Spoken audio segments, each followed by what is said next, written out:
Ya, selanjutnya kita masuk ke pembahasan kedua, masih tentang persamaan kuadrat, tapi kali ini tujuan pembelajarannya adalah dengan menggunakan rumus diskriminan, siswa dapat menentukan jenis akar-akar persamaan kuadrat dengan benar. Oke, kita lanjut. Oke, materinya ini adalah menentukan jenis-jenis akar-akar persamaan kuadrat.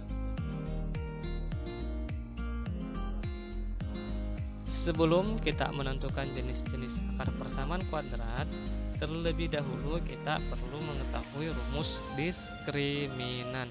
Apa sih itu rumus diskriminan? Oke, kita akan jelaskan bagaimana itu rumus diskriminan, bentuknya seperti apa, cara menggunakannya bagaimana. Silakan diperhatikan dengan baik.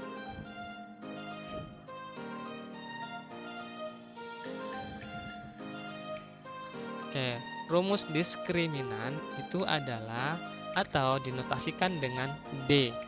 Rumus diskriminan dinotasikan dengan D besar. Rumusnya B pangkat 2 dikurang 4AC. Ya, tidak asing dengan rumus ini karena rumus ini muncul di rumus kuadratik. Bagaimana menggunakannya? Perhatikan contoh berikut. Tentukan nilai diskriminan dari persamaan kuadrat 2x pangkat 2 ditambah x dikurang 1 sama dengan 0. Jawabannya adalah dari persamaan kuadrat 2x pangkat 2 ditambah 3x dikurang 1 sama dengan 0 diperoleh A2, B sama dengan 3, dan C sama dengan negatif 1. Berarti nilai diskriminannya adalah B pangkat 2 dikurang 4AC sama dengan 3 pangkat 2 dikurang 4 dikali 2 dikali negatif 1. Hasilnya 9 ditambah 8. Atau nilai diskriminannya sama dengan 17. Nah, begitu cara mencari diskriminan.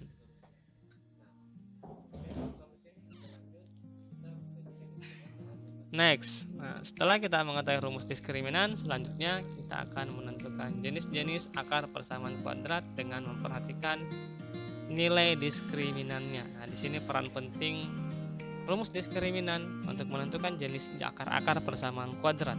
Ada 3 ya, ada 3 syaratnya menentukan jenis-jenis akar persamaan kuadrat. Perhatikan penjelasannya sebelum kita melangkah ke bagaimana langkah-langkah menentukan akar-akar persamaan kuadrat. Persamaan kuadrat x pangkat 2 ditambah bx ditambah c sama dengan 0. Memiliki x1 negatif b plus akar b pangkat 2 dikurang 4ac atau akar d besar per 2a, dan x2 nya sama dengan negatif b dikurang akar b pangkat 2 dikurang 4ac per 2a. Dengan b pangkat 2 dikurang 4ac merupakan diskriminan yang dinotasikan dengan d besar. Dapat ditentukan jenis akar-akarnya berdasarkan kriteria berikut. Jadi ada kriterianya untuk menentukan jenis akar persamaan kuadrat. Ada 3. Yang pertama, jika nilai diskriminan sama dengan 0, maka akar-akar x1 dan x2-nya real sama. Contoh, akarnya x1-nya 2, berarti x2-nya juga 2. X1-nya 3, x2-nya 3. Intinya kalau diskriminannya sama dengan 0, maka akarnya sama. 2. Jika diskriminannya lebih kecil 0 atau kadang mendapatkan nilai negatif atau mendapatkan nilai negatif, maka akar-akar x1 dan x2-nya tidak real, berarti akarnya tidak ada. Jadi tidak usah lagi dicari dengan cara faktorisasi atau dengan cara rumus, tidak usah dicari. Kenapa? Karena akar-akarnya sudah tidak ada. Yang ketiga, jika nilai diskriminannya lebih besar 0, maka akar-akarnya atau x1 dan x2-nya real berbeda. x1 tidak sama dengan x2. Berarti akar-akarnya ada 2. Ada 2 dan tidak sama, atau akar-akar tidak sama. Bukan tidak ada ya, tidak sama. Akarnya ada. Kita masuk ke contoh. Manakah persamaan kuadrat berikut ini yang dapat difaktorkan sebagai hasil dari faktor-faktor linear real? Oke, kita masuk ke pembahasan. Pertama, berdasarkan uji kelayakan nilai diskriminan atau D diperoleh. A. 2x pangkat 2 dikurang 5x ditambah 8 sama dengan 0.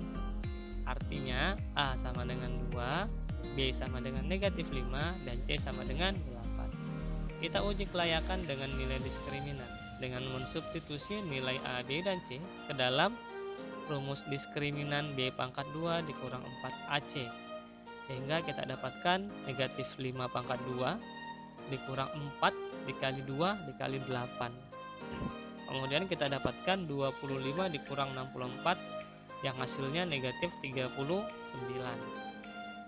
Nah, dari hasil diskriminan berarti nilai diskriminannya lebih kecil 0. Kalau diskriminan lebih kecil 0, hal ini berarti persamaan kuadrat 2x pangkat 2 dikurang 5x ditambah 8 sama dengan 0 tidak dapat difaktorkan menjadi dua faktor linear real atau tidak memiliki akar linear. Jadi tidak usah lagi dicari akar-akarnya. Kenapa? Karena pasti kita tidak dapat. Karena nilai diskriminannya lebih kecil dari 0. Contoh kedua. Jika persamaan kuadratnya 3x pangkat 2 ditambah 5x ditambah 2 sama dengan 0, hal ini berarti A sama dengan 3, B 5, dan C 2. Sama dengan contoh pertama, kita uji kelayakan dengan nilai diskriminan B sama dengan B pangkat 2 dikurang 4AC. Didapatkan 5 pangkat 2 dikurang 4 dikali 3 dikali 2. Didapatkan 25 kurang 24 sama dengan 1. Berarti nilai diskriminannya lebih besar dari 0. Karena nilai diskriminan lebih besar 0, hal ini berarti persamaan kuadrat 3x pangkat 2 ditambah 5x ditambah 2 sama dengan 0 dapat difaktorkan menjadi perkalian antar faktor linear real sebagai berikut. Artinya dia memiliki dua akar real berbeda. Nah, hasilnya adalah 3x tambah 2 dan x tambah 1 atau x tambah 1. Dari mana didapat 3x tambah 2 atau x tambah 1? Nah, itu silakan dicari dengan menggunakan cara faktorisasi atau rumus ABC. Demikianlah pembahasan kali ini terkait dengan bagaimana menentukan jenis akar-akar persamaan kuadrat dengan memperhatikan nilai diskriminan. Apakah nilai diskriminan sama dengan 0? Atau diskriminannya lebih kecil 0 atau lebih besar 0. Silakan dipelajari dengan baik, diperhatikan dengan baik, karena dengan memperhatikan nilai diskriminan kita dapat mengetahui bahwa sebuah persamaan kuadrat bisa kita tentukan apakah akarnya sama ataukah akarnya dua akar berbeda atau tidak memiliki akar real. Terima kasih banyak atas perhatiannya. Kita akhiri. Assalamualaikum warahmatullahi wabarakatuh.